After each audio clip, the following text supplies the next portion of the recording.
Buenos días, queridos hermanitos. Hablamos de oración y sabemos que orar es hablar con un interlocutor, es interactuar con alguien que nos escucha y nos habla también. Así nos relacionamos día a día todos los seres vivientes. Interactuamos y nos comunicamos mutuamente de diferentes maneras, y así van brotando las relaciones humanas.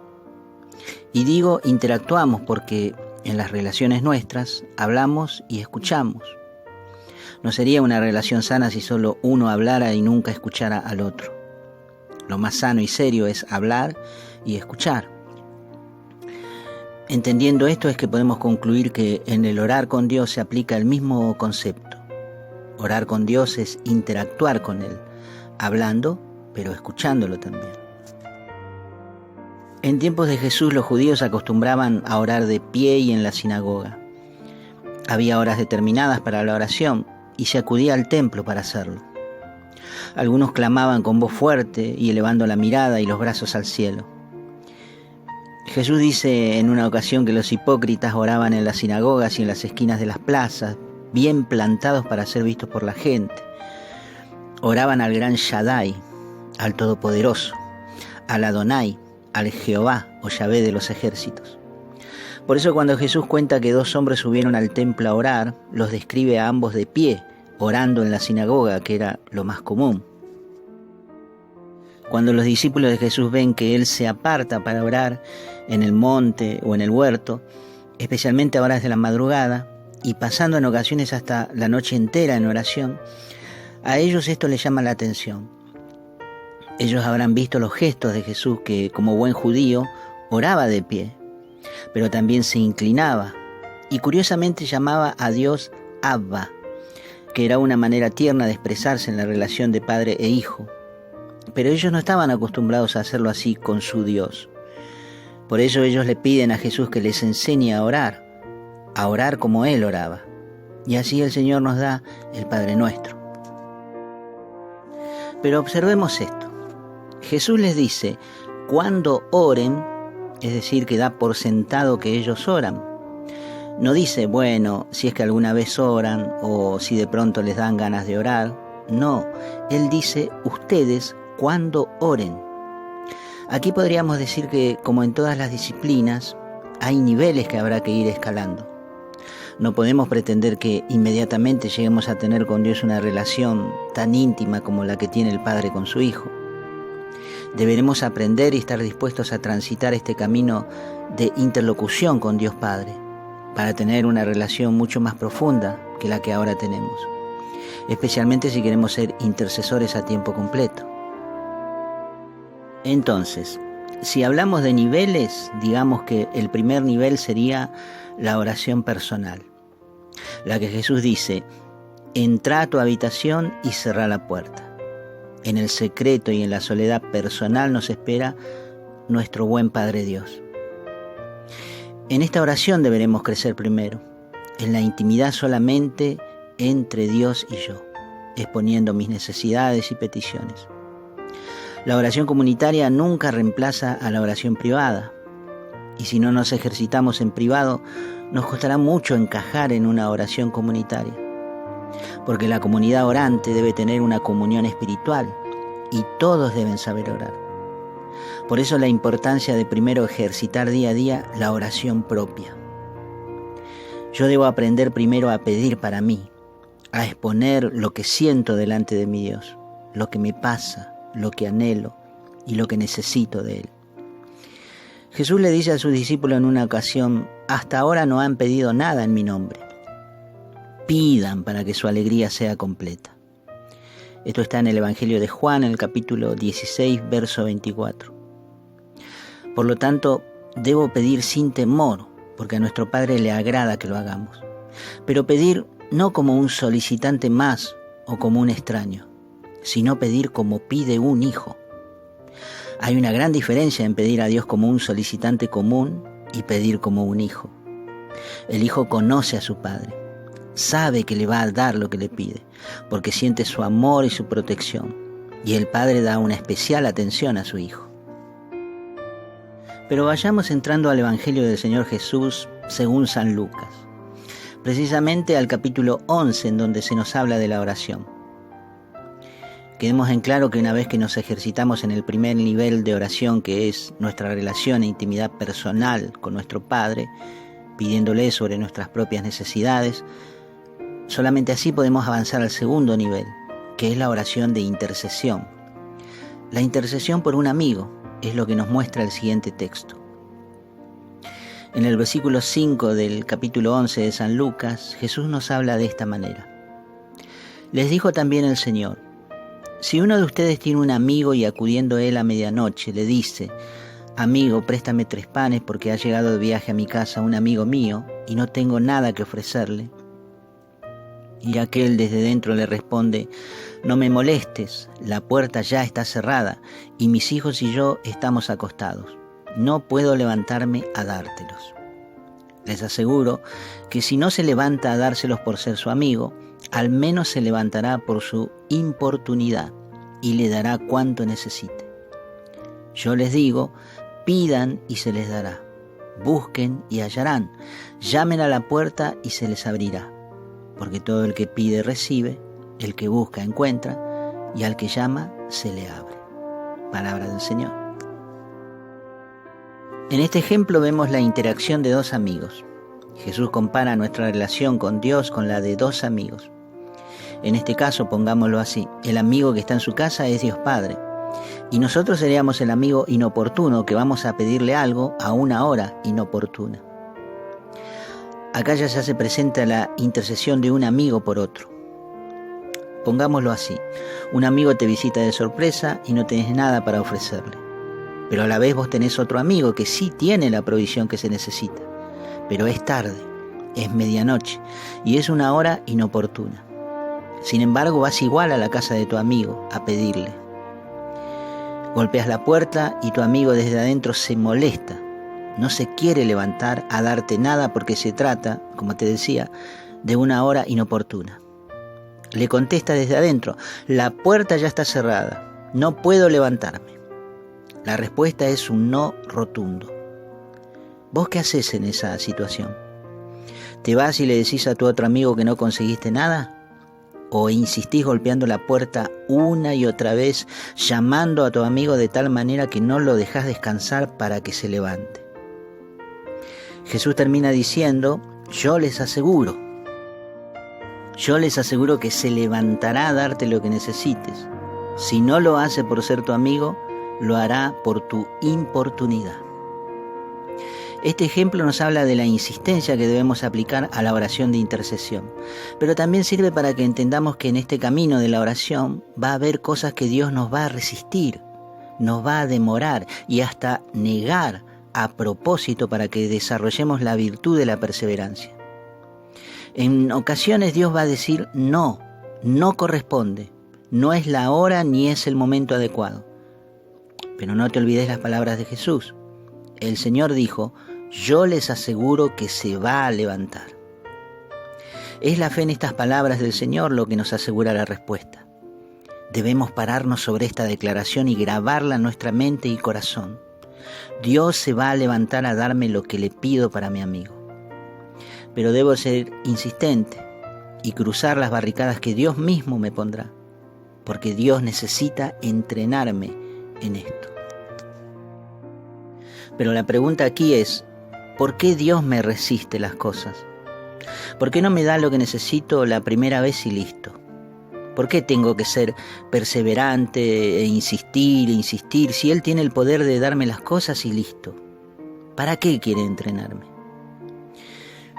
Bueno, la verdad es que Dios necesita entrenarte porque, como decíamos en el audio anterior, al reino de Dios se le oponen Satanás y sus demonios, y ellos no van a querer soltar lo que consideran su territorio. ¿Qué vas a hacer cuando Satanás se te oponga? ¿Vas a abandonar o vas a resistir? El apóstol Santiago escribe en su carta: resistan al diablo y él huirá de ustedes. Debemos resistir cuando se oponga y conocer sus maquinaciones para poder vencerlo. Por eso Dios nos hace ejercitar el músculo de la perseverancia y entrenar con él para poder alcanzar el temple que se necesita para enfrentar al enemigo. Pero vamos a ver otro ejemplo, el de la mujer sirofenicia que está en los evangelios de Mateo y Marcos. El libro de San Mateo, en el capítulo 15, versos 21 al 28, dice lo siguiente. Saliendo de allí, Jesús se retiró hacia la región de Tiro y de Sidón. En esto, una mujer cananea que había salido de aquel territorio gritaba diciendo: «Ten piedad de mí, Señor, hijo de David. Mi hija está malamente endemoniada». Pero él no le respondió palabra. Sus discípulos, acercándose, le rogaban: «Señor, concédele lo que te pide, ya que viene gritando detrás de nosotros». Mas respondió el Señor: «No he sido enviado más que a las ovejas perdidas de la casa de Israel». Ella, no obstante, vino a postrarse delante de él y le dijo: «Señor, socórreme». Jesús le respondió: «No está bien tomar el pan de los hijos y echárselo a los perritos». «Sí, Señor», repuso ella, «pero también los perritos comen de las migajas que caen de la mesa de sus amos». Entonces Jesús le respondió: «Mujer, grande es tu fe, que te suceda como deseas». Y desde aquel momento quedó curada su hija. Dos cosas que quiero destacar del Evangelio de Marcos sobre este mismo acontecimiento es que el evangelista suma en el capítulo 7, verso 25, lo siguiente: «Habiendo oído hablar de él una mujer cuya hija estaba poseída de un espíritu inmundo, vino y se postró a sus pies». Y destaco esto porque una referencia similar hace el mismo evangelista en el capítulo 5, verso 27, respecto a la mujer que tenía pérdidas de sangre. ¿Se acuerdan, no? Marcos dice de ella que, habiendo oído lo que se decía de Jesús, se acercó por detrás entre la gente y tocó su manto. Sabemos bien que la mujer quedó curada en el instante que tocó el manto de Jesús. Pero fíjense cómo a dos mujeres que aparentemente no tenían fe, les nace una fe poderosa, solamente por haber oído lo que se decía de Jesús. La mujer sirofenicia era pagana, originaria de un pueblo idólatra. Y la mujer con pérdidas de sangre era una mujer que había intentado todas las opciones posibles para curarse, menos buscar a Dios. Pero volviendo al caso de la mujer sirofenicia, ¿qué vemos en el texto? Pues lo primero que notamos es que Jesús se le resiste. La razón aparente es porque se trata de una mujer extranjera, una pagana. Una idólatra se entendería mejor, porque los pueblos paganos solían ser politeístas. Rendían culto a varios dioses y algunos hasta a figuras de demonios. Recordemos que el asunto aquí es que la hija de esta mujer estaba endemoniada. Malamente endemoniada, califica el evangelista. Acá ya entra en escena un demonio. Pero veamos lo que pasa. Decíamos que por lo que dice el texto, esta mujer viene encendida en fe debido a lo que le dijeron de Jesús. ¿Y qué le habrán dicho? Y seguramente le habrán contado que Jesús ya había echado varios demonios de algunas personas, que es alguien muy accesible, que siempre atiende a todos los que le piden, etc. Pero acá lo primero que ella encuentra es que este Jesús del que le hablaron no le presta la más mínima atención. Sin duda que escuchó sus ruegos, pero no le responde nada, la ignora completamente. Y a tal punto que los discípulos mismos le piden que la atienda, porque no paraba de gritar y seguirles. Entonces, en el primer intento vemos que Jesús la ignora. La segunda vez, cuando los discípulos interceden por ella, pidiéndole que la atienda, Jesús les dice: «No he sido enviado más que a las ovejas perdidas de la casa de Israel». Se niega a atenderla porque es extranjera. Dice que él solamente vino para la casa de Israel, cuando sabemos bien que él puso especial atención en varias ocasiones en los paganos. La samaritana, por ejemplo, o él mismo cuando cuenta la parábola del buen samaritano. Entre los 10 leprosos curados que nos cuenta el evangelista Lucas había un samaritano. Y el endemoniado de Gerasa era también extranjero, de un pueblo pagano. Pero prestemos atención a la reacción de ella. Quizás en este punto alguno diga: «Bueno, me voy. Este falso profeta es un chasco, es un maleducado». Sin embargo, ella insiste. El mal que pesa sobre su hija le hace soportar tal humillación pública. Repasemos porque lo que sucede a continuación es muy interesante. Primero vemos que ella se acerca a Jesús totalmente esperanzada que va a librar a su hija del demonio. Sin embargo, el Señor la ignora. Ella grita más fuerte todavía, al punto de molestar a los discípulos, quienes le piden al Señor que la atienda, porque no paraba de gritar. Aquí el Señor les da a entender a los discípulos que solo vino para los judíos. Ellos habrán estado igual de sorprendidos que todos alrededor por esta actitud inexplicable de Jesús. Pero ella no se va, está resuelta a conseguir lo que vino a pedir. Entonces dice el texto que se postra delante del Señor de modo que no lo deja avanzar. «Socórreme, Señor», le suplica mirándole a los ojos y esperando que esta vez Jesús acceda. Pero no. Aquí el Señor da una muestra impensada de desprecio hacia una mujer. Le dice: «No está bien tomar el pan de los hijos y echárselo a los perritos». Y según he leído una vez, esta era una frase muy popular entre los judíos y paganos, a quienes los judíos trataban o calificaban de perritos. No está bien tomar el pan de los hijos y echárselo a los perritos, les dice el Señor. Nuestro buen Jesús pasó de ignorarla a despreciarla y ahora prácticamente a insultarla. ¿Pero vos pensás que ella se da por vencido? No. Ella le contesta sabiamente: «Pero también los perritos comen de las migajas que caen de la mesa de sus amos», dándole a entender que aquellos por los que él dice que vino también le desprecian. Los paganos tomamos los que los elegidos desprecian, le da a entender. Entonces aquí la actitud del Señor cambia. De pronto exalta la fe de esta mujer. Una fe manifestada en la perseverancia contra toda oposición. Y digo oposición porque no olvidemos que el caso era una niña endemoniada. El final del texto nos dice que después de esto la niña quedó curada. San Marcos capítulo 7, verso 29 dice que él entonces le dijo: «Vete, por lo que has dicho, el demonio ha salido de tu hija». Por lo que has dicho, dice el Señor. Jesús no se atribuye a la liberación. Le dice que el demonio salió de su hija por lo que ella dijo. Fíjense a qué punto la llevó Jesús. Nuestro buen Señor, que lo sabe todo, la entrenó para que esa fe manifestada con su boca permaneciera en ella. Por eso es muy importante también declarar abiertamente las verdades de la fe, que Satanás las oiga. En el camino de la intercesión no podemos ser anémicos espirituales, sino fuertes y animosos contra toda fuerza enemiga, porque Satanás nunca quiere soltar a sus prisioneros.